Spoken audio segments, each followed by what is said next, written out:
최근까지도 한국의 강력한 보복을 예고하며 크나큰 충격에 빠뜨리겠다고 선포한 중국이 하루아침에 태도를 180도고 한국의 무릎까지 꿇고 긴급으로 협상을 요청하는 놀라운 상황이 만들어졌습니다.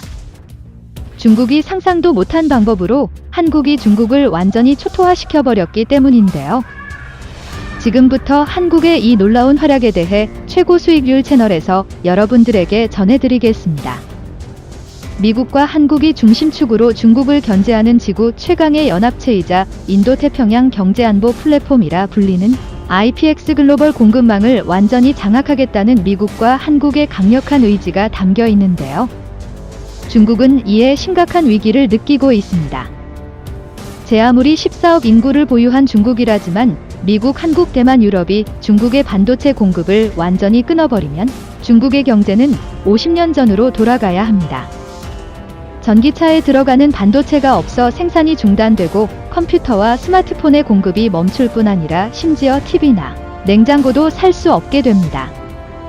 이에 중국이 찾은 유일한 해법이자 마지막 희망이 바로 한국과 미국의 IPF에 맞서서 남태평양 10개국과 동맹을 맺는 것이었습니다. 중국은 이를 위해 솔로몬 제도 키리바시의 사모아 피지의 통과 바누아투 파푸아뉴기니의 뉴에 쿡 제도 미크로네시아 연방 등 남태평양 10개국 외교장관들과 만나 중국이 파격적인 경제적 지원을 해주겠다고 말했습니다. 왕이 중국 외교부장은 이들에게 각 나라당 수백만 달러를 지원하고 FTA를 통해 14억 명에 달하는 인구를 보유한 중국 시장에 물건을 팔 수 있도록 해주겠다라며 솔깃한 제안을 했는데요. 그 대가로 중국이 요구한 것은 현지 경찰에 대한 훈련을 중국이 직접 개입하고 지역 내 사이버 안보에 대한 중국의 관여를 허가 정치적 관계를 확대해 중국이 이들 국가의 지도를 작성 중국이 이들 국가에서 천연자원에 대한 접근성 보장 완전히 도둑 신부인데요. 국가당 몇십억 원을 쥐어주는 대신 해당 국가들에서 나오는 천연자원을 중국이 싹쓸이할 뿐 아니라 사실상 국가 통치권도 중국이 장악해 버리겠다는 것입니다. 미 국무부는 지난 25일 브리핑에서 중국과 태평양 국가 간 협정 내용에 대해 중국은 투명성이나 영내 협의가 거의 없이 모호하고 수상적인 거래를 제한하는 패턴이 있다고 말했는데요. 그럼에도 불구하고 이 남태평양 10개국 중 상당수가 중국의 제안을 받아들이려 했던 것으로 알려졌습니다.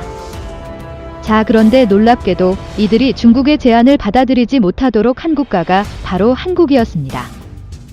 친중국 성향을 가지고 있었던 솔로몬 제도 총리가 탄핵 위기를 맞았고 새로운 반중국 세력이 솔로몬 제도를 장악하기 일보 직전인 상황입니다. 이 솔로몬 제도 내에 호주 북동쪽에서 약 2000km 떨어진 곳으로 인구는 65만 명에 불과합니다. 하지만 중국이 솔로몬 제도의 군사를 파견함으로써 미국과 한국의 최후 우방국인 호주가 큰 위협을 받을 수 있는데요. 태평양 지역에서 중국군이 활개칠 수 있도록 하는 매우 중요한 위치이기 때문에 중국을 저지하는 것이 필사적입니다.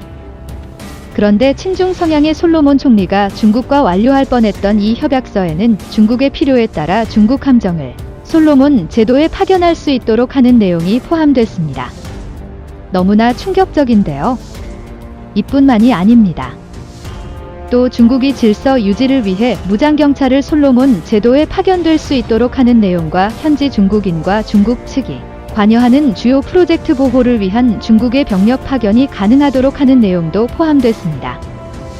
자, 그런데 놀랍게도 솔로몬 주민들이 들고 일어나 중국과 솔로몬 총리의 협약을 사실상 무효화시켜버렸고 그 뒤에는 한국이 있었습니다. 솔로몬 제도에서 한국의 영향력은 놀라울 정도로 막강한데요. 솔로몬 제도 국민들 사이에서 한국은 가장 호감 가는 국가이자 한국이 자신들을 제2의 국가로 생각하고 있었습니다. 놀랍게도 솔로몬은 한글을 표기 문자로 도입했습니다. 자국의 모국 언어로 영어가 아닌 한국어를 선택했습니다. 솔로몬 제도의 청년들은 지금 보시는 것처럼 한국어로 된 교과서로 수업을 받고 지식을 쌓은 뒤 한국 대학교에 진학하는 것을 목표로 하고 있습니다. 아시아 최고의 국가이자 세계 최고의 IT 국가로 인정받고 있는 한국에서 이 신기술을 배워 솔로몬 제도의 경제 발전에 이바지하겠다는 것이 솔로몬 청년 대부분의 꿈인데요. 이렇게 한국말을 모국어로 하기 시작한 솔로몬 제도가 한국이 세워준 인프라 속에 풍요로운 삶을 살다 보니 중국군의 진입을 허용한 이번번의 시소가바를 솔로몬 제도 총리의 결정에 반기를 드러냈습니다. 솔로몬 제도를 공산국가화시켜 편입시키려는 중국의 야심이 한국 때문에 완전히 산산조각 나버린 것인데요. 솔로몬 제도뿐만 아니라 피지 등 중국이 노리고 있는 대부분의 태평양 국가들에서도 많은 한국인들이 정착해 건설, 여행업, 도소매업을 폭발적으로 성장시켰는데 놀랍게도 대부분의 태평양 국가들은 한국을 롤모델로 삼고 한국이 대신 통치해달라고 애원하는 곳도 많습니다. 오세아니아의 작은 섬나라 팔라우가 한국 때문에 한순간에 부유해진 사례가 공개되면서 이와 같은 길을 가고 싶다고 하고 있는 것인데요. 팔라우에 정착한 한국인들은 인구 2만 5천여 명의 작은 섬나라 팔라우를 부유한 나라로 만들었는데 잘 알려지지 않은 작은 섬나라 팔라우를 지상의 천국이라 불릴 만큼 전 세계 여행객들의 성지로 만든 팔라우의 가장 큰 사업가가 바로 한국인이었습니다.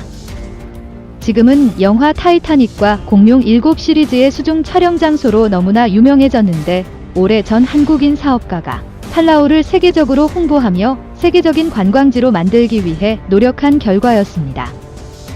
인구 2만의 제주도의 4분의 1 크기에 불과하고 관광이 유일한 수입원인 팔라우가 지금만큼 세계에 부각되기까지에는 한 한국인의 숨은 노력이 있었습니다. 20년 전 원양어선이 좌초됐다가 팔라우의 비경에 반해 이곳을 제2의 고향으로 삼고 정착한 하순섭 씨의 정착 초기부터 현지인들과 두터운 신뢰관계를 쌓았고 지금은 현지 대통령과 국회의장이 하순섭 씨의 친구가 됐습니다. 한국인이 팔라우의 관광업을 세계 최고 수준으로 만들어 주었으며 모든 사업권의 독점권을 받았습니다. 팔라우의 관광업 초대박 발전 사례가 태평양 국가들에서 널리 퍼지자 현재 한국의 도움이 절실하다며 난리가 난 상황인데요. 한국이 미국과 IPF를 만든 상황에서 이에 대적하기 위해 중국이 만든 연합체에 가입하는 순간 그 나라는 바로 망하게 될 것이 뻔하다고 판단한 것입니다. 해외 전문가들은 이번 남태평양 10개국 이외에 중국과 안보 협정 체결을 엎어버리며 무산시킨 것은 미국 등 서방국들을 적으로 만들지 않기 위해서도 있지만 한국의 역할이 상당했다라고 평가했습니다. 영국의 이코노미스트던 주요 외신들은 시진핑이 중국 경제를 망치고 있다고 평가했고 이번에도 한국 때문에 태평양 10개 국가들과 안보 협정을 맺는 것도 실패하자 시진핑 중국 국가주석의 탄핵 시기가 대폭 앞당겨지는 분위기입니다. 리커창 총리도 이제 대놓고 중국 경제 지표가 크게 떨어졌다고 발표하며 시진핑에 큰 충격을 주었습니다. 곧 있을 전당대회에서 중국 경제가 엄청나게 저해성장하고 있다 라고 외치며 장기 집권을 발표하려고 했던 시진핑 중국 국가주석을 완전히 쑥대밭으로 만들어버린 것인데요. 상당수의 중국인들은 이미 리커창 총리만이 중국 경제를 살릴 수 있다라며 리코노믹스를 외치기 시작했습니다. 심지어 중국은 최근 아시안컵 개최를 포기하며 개최권을 반납하기까지 하는 사상 초유의 사태를 만들어 중국 국민들을 분노케 만들었는데 홍콩 유력 언론 명보는 중국에선 아시안컵 개막이 예정된 내년 6월까지 무슨 일이 일어나길래 벌써 개최를 포기하는지에 대한 반문이 나온다. 그러나 시진핑 중국 국가주석의 부주석 시절부터 축구에 관심을 보였음을 생각하면 놀라지 않다. 시진핑은 부주석이 되자마자 2008 베이징 하계 올림픽 준비를 책임지면서 유독 축구를 다른 종목보다 자주 언급했다. 중국 최고 지도자가 된 후에도 2014년 초등학교, 중학교, 고등학교, 대학교 리그 구축 개선 확대를 통한 아시아 정상급 선수 배출을 목표로 하는 계획을 교육부가 발표했는데 국가적으로 축구를 지원했다. 세계와 가까워지기는커녕 최근 몇 년 아시아 상위권 과격차마저 더욱 벌어져 시진핑을 실망시켰다. 이미 베트남전 패배는 62년 만이다. 중국은 분노했다 전했습니다. 네, 그렇습니다. 박항서 감독이 이끈 베트남 국가대표팀이 중국을 상대로 3-1로 대승리를 거두자 중국인들은 한국과 한국인의 분노를 표출하기 시작했습니다.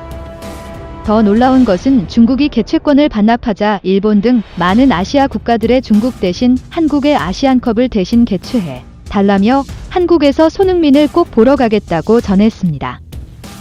실제로 내년에 있는 대한축구협회는 중국이 콜론 열고 여파로 포기한 2013 아시안컵을 대신 열겠다는 생각을 숨기지 않고 있다.